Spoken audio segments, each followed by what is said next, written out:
want to say it's all fun and games, but really, I mean, there's a lot of technical parts to it. There's a lot of boring parts to it that you just have to do, and you can't get around it.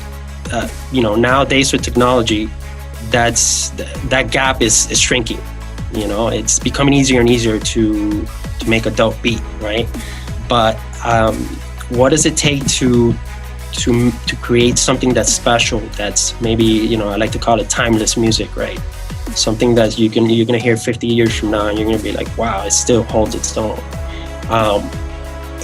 I think to be able to tap into that, it definitely takes some level of maturity that needs to happen inside you, where you understand the balance between the right side of your brain and the left side of your brain, and the creative fluffy land of unicorns, and I need to be done by the end of this week. I can't be playing on this song that makes me feel great for the next 4 months. You can play with it for 4 months if you want, and it can make you feel great. But if you never finish it, you never get it out to a record label or playable in a club and get it out to DJs, it never sees the light of day, then it's more something that you're doing for yourself, which nothing wrong with that.